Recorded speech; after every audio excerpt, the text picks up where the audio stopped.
திண்டுக்கல் பேருந்து நிலையம் அருகே பத்திரிகையாளர்கள் சங்கம் யூனியன் அலுவலகம் அமைந்துள்ள பகுதியில் தெருநாய்கள் 10க்கும் மேற்பட்டவை சுற்றித் திரிகின்றன. இந்த தெருநாய்களுக்கு அப்பகுதியைச் சேர்ந்தவர்கள் உணவு, தண்ணீர் உள்ளிட்டவற்றை கொடுத்து வளர்த்து வருகின்றனர். இந்நிலையில் திண்டுக்கல் மாவட்டம் முழுவதும் மே 15ஆம் தேதி மாலை முதல் பெய்த கனமழை இரவு முழுவதும் நீடித்தது.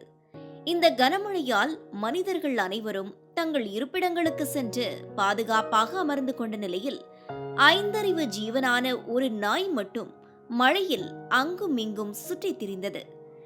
இதனை வேடிக்கை பார்த்த ஒருவர் குடைபிடித்தவாறே நாயை பின்தொடர்ந்து சென்றார். அப்போது தனக்கு பிறந்த குட்டிகளை மழை நீரில் நனையாதவாறு எங்கு வைப்பது என அந்த தெருநாய் சுற்றி சுற்றி வந்தது தெரிய வந்தது.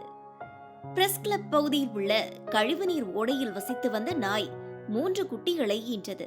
இந்த குட்டிகள் மழையில் நனைந்தவாறே முனகிக் கொண்டிருக்க அதன் தாய் நாய் செய்வதறியாது திகைத்தது.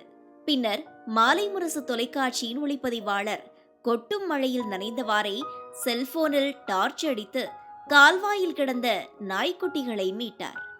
பின்னர் அந்த குட்டிகளை கவ்விய தாய் நாய் ஓடையிலிருந்து ஒவ்வொன்றாக தூக்கிச் சென்று பாதுகாப்பான இடத்தில் சேர்த்தது.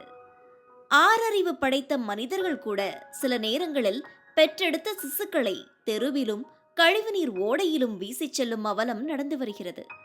ஆனால் 5 அறிவு ஜீவன் கொண்ட நாய் தன் குட்டிகளை பாசத்துடன் காப்பாற்றியது மனிதர்களுக்கு பாடமாய் அமைந்தது.